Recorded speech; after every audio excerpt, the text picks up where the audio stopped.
নমস্কার, আমার চ্যানেলে সকলকে স্বাগত জানিয়ে শুরু করছি আমার আজকের ভিডিও। আজ আমি কথা বলবো সুবর্ণ বসুর লেখা ধূম্রলোচন উপন্যাসটি নিয়ে। উপন্যাসটি শারদীয় দেশ ১৪৩২ সংখ্যায় প্রকাশিত হয়েছে। এটি একটি সাইকোলজিক্যাল থ্রিলার।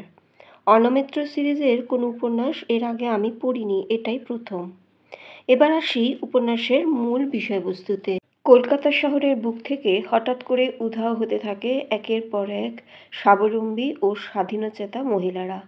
উধাও হয়ে যাওয়ার ৩ দিন পর তাদের বিকৃত মৃতদেহগুলি খুঁজে পায় পুলিশ। নাকের তলা থেকে অদ্ভুত কায়দায় সূক্ষ্মভাবে কেটে নেওয়া হয়েছে সেই মহিলাদের বাকযন্ত্রগুলি, আর তার সঙ্গে ২ হাতের কবজি থেকেও কেটে নেওয়া হয়েছে।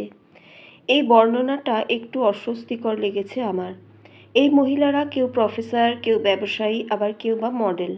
নানা পেশায় যুক্ত এই মহিলারা কেনই বা হঠাৎ বীভৎসভাবে খুন হতে শুরু করলেন?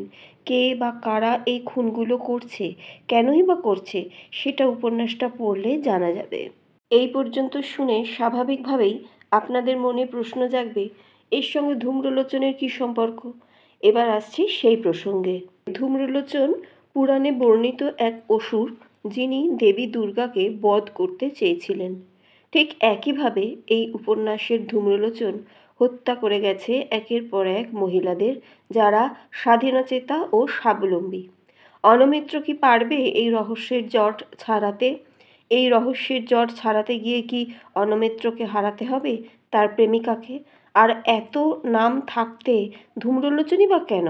সেগুলো সব জানতে পারবেন উপন্যাসটা পড়লে। লেখকের টান টান লেখনী আর উপন্যাস জুড়ে ছড়িয়ে থাকা থ্রিলিং পাওয়ার আপনাকে এক টানে পড়িয়ে নেবে উপন্যাসখানা।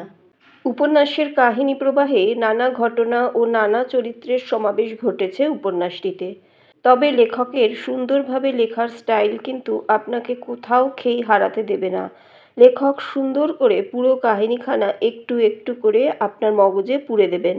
ব্যাস, এবার আপনি ছুটবেন অনমিত্রর সঙ্গে শহরের আনাচে কানাচে।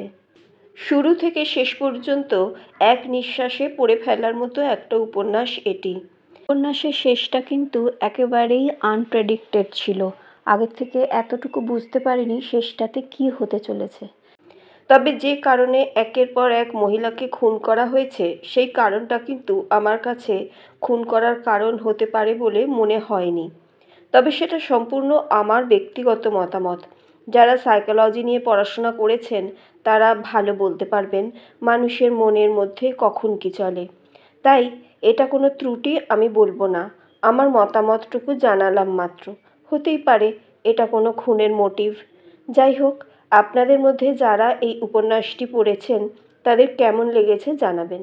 আমার আজকের ভিডিওটা আপনাদের কেমন লাগলো জানাতে ভুলবেন না। সকলে ভালো থাকুন, বই পড়তে থাকুন। নমস্কার।